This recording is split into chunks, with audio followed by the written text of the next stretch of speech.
तो नेता प्रतिपक्ष तेजस्वी यादव का भी बयान सामने आया है। अहमदाबाद विमान हादसा बहुत दुखद समाचार है। विमान दुर्घटना जांच का विषय है। जिन लोगों की मौत हुई उनके परिवारों के प्रति मेरी संवेदनाएं हैं। मेडिकल कॉलेज पर यह विमान गिरा। तो ये बड़ी खबर आपको बता दें, जहां अहमदाबाद में हुए विमान हादसे को लेकर सभी लोगों ने दुख व्यक्त किया है। बता दें कि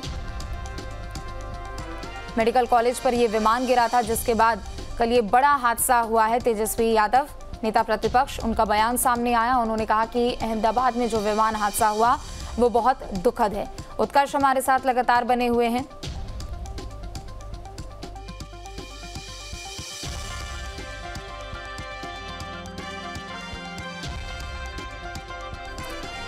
तो देखिए, मेडिकल कॉलेज पर ये जो विमान गिरा, जो हादसा हुआ, उसके बाद तेजस्वी यादव नेता प्रतिपक्ष ने बयान दिया। सुनाते हैं आपको पहले उन्होंने क्या कहा।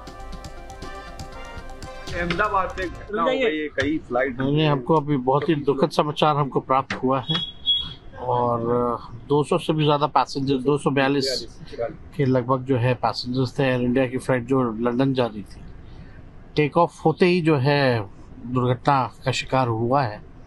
ये तो जांच का विषय है, लेकिन जिन लोगों की भी मृत्यु हुई है उनके परिवारों के प्रति हमारी संवेदना है और बहुत ही दुख की बात है। और क्योंकि जो एयरक्राफ्ट जो गिरी है वो बोइंग 787 ड्रीम लाइनर है और आज के हिसाब से ड्रीम लाइनर जो है बहुत ही नया एयरक्राफ्ट है, अच्छी टेक्नोलॉजी है, अपडेटेड एयरक्राफ्ट है। क्या कारण है ये तो इन्वेस्टिगेशन टीम जो है इन्वेस्टिगेट करके ही बताएगी, लेकिन इस तरह के दुर्घटना से जानकारी भी मिली है कि किसी मेडिकल कॉलेज पे भी ये विमान गिरी है। हम लोगों को इस बात का बेहद दुख है। और उत्कर्ष हमारे साथ लगातार बनी। उत्कर्ष, आपका रुख करते हुए तेजस्वी यादव ने भी बयान दिया। उन्होंने कहा कि ये जांच का विषय है, लेकिन 265 लोगों की मौत हो गई है। 242 लोग उस विमान में सवार थे। उसके अलावा जिस हॉस्टल पर, जिस बिल्डिंग पर ये विमान गिरा, उसमें भी कई लोगों की मौत हो गई, कई लोग अभी भी घायल हैं। कहा उन्होंने कि ये दुखद है, लेकिन जांच का भी विषय है।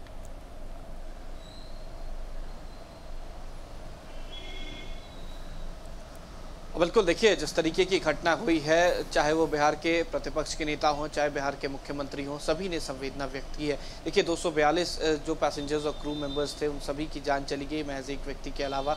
इसके अलावा जिस मेडिकल कॉलेज के कैंपस के अंदर ये प्लेन गिरा, वहाँ पर कई रेजिडेंट डॉक्टर थे, कई जूनियर डॉक्टर्स थे, मेस के अंदर खाना खा रहे थे। उस वक्त ये प्लेन जो है वो क्रैश किया, तो कई डॉक्टर्स की भी जान चली गई। तो ये दुखद घटना है, लेकिन सबसे बड़ी बात थी कि जो प्लेन क्रैश हुआ वो महज एयरपोर्ट से नज़दीक था। इस वजह से जो रिलीफ था, चाहे वो एनडीआरएफ की बात हो और स्टेट एसडीआरएफ की बात होती है, ये सभी लोग तुरंत पहुंच गए। अग्निशमन की टीम वहां पर पहुंची और कोशिश किया गया कि लोगों को बचाने का रेस्क्यू ऑपरेशन जल्द से जल्द शुरू हुआ।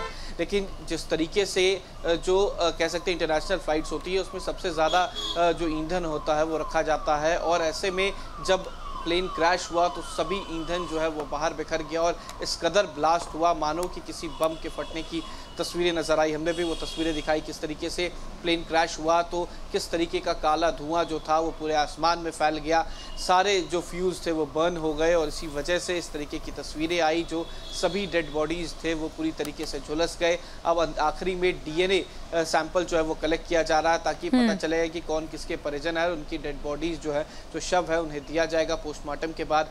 पीएम मोदी भी वहाँ पहुँचे। तेजस्वी यादव ने भी कहा कि जो ड्रीम लाइनर थी बोइंग 737, जो आमतौर पर सबसे बड़ा जो कमर्शियल प्लेन होता है जहाँ से लोग आमतौर पर इसे सवारी भी करते हैं और ये आमतौर पर इंटरनेशनल फ़्लाइट्स के तौर पे यूज़ किया जाता है। लेकिन अगर इस तरीके का प्लेन अगर शिकार होता है तो जांच का विषय है। हालांकि ब्लैक बॉक्स को ढूंढा जा रहा है, उसके बाद ब्लैक बॉक्स के मिलने के बाद कई चीज़ें साफ होंगी कि उस प्लेन में क्या हुआ था, किस तरीके से तकनीकी खराबी आई और एटीएस को इन्फॉर्म करने के तुरंत बाद कनेक्शन क्यों फेल हो गया और प्लेन क्रैश कैसे हो गया। बिल्कुल, चूंकि देखिए अब सभी लोगों से इस पूरी घटना को लेकर अपनी संवेदनाएं तो व्यक्त की जा रही है, लेकिन 242 लोग उसमें सवार थे उत्कर्ष, और अलग अलग देशों के भी थे और भारत के भी जितने यात्री उसमें सवार थे वो भी अलग अलग हिस्सों के थे। कोई यूपी का था, कोई मुंबई का था, कोई राजस्थान का था, अलग अलग हिस्सों से लोग उसमें यात्री सफ़र कर रहे थे। लेकिन किसी को ये कल्पना भी नहीं थी, किसी ने ये सोचा भी नहीं था कि जिस प्लेन से वो 10 घंटे का सफ़र तय करने वाले थे उसका सफ़र तुरंत कुछ ही सेकंड में वो अंत हो जाता है।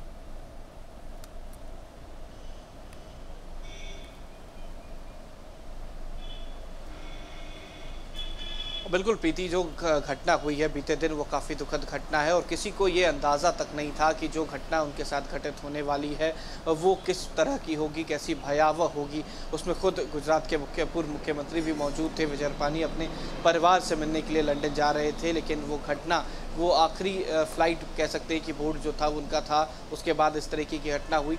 केवल गुजरात ही नहीं, केवल भारत ही नहीं, भारत के बाहर पुर्तगीज़ के, कैनेडियन जो लोग थे उनकी भी जान चली गई और माफ़ करें लंदन के भी लोग थे। तो ऐसा कह सकते हैं कि ये एक बड़ी घटना है और 242 केवल क्रू मेंबर्स के अलावा और जो पैसेंजर्स थे उनकी जान गई। और ख़ास तौर पर वो डॉक्टर्स जो खुद मेस में बैठ के खाना खा रहे थे, उन्हें अंदाज़ा तक नहीं था कि उनकी जान जाने वाली है और जान इस तरीके से जाएगी कि प्लेन क्रैश हो जाएगा। जिस मेस में वो बैठे हुए हैं वहाँ पर इस तरीके की घटना होगी, आग लग जाएगा। वहाँ पर कई गाड़ियाँ भी नीचे पार्किंग में लगी हुई थी, सारी जल के राख हो गई। तो एक बड़ी क्षति और लोगों का जाना कहीं ना कहीं एक कह सकते हैं कि बहुत बड़ी क्षति है। हालांकि प्रधानमंत्री भी वहाँ पहुँचे हैं। अब इससे पहले भी टाटा एयरलाइंस ने ये ऐलान कर दिया है कि सभी लोगों को मुआवजा दिया जाएगा, लेकिन व्यक्ति का जाना वापस नहीं हो सकता। ठीक है, बहुत शुक्रिया आपका तमाम जानकारियों के लिए।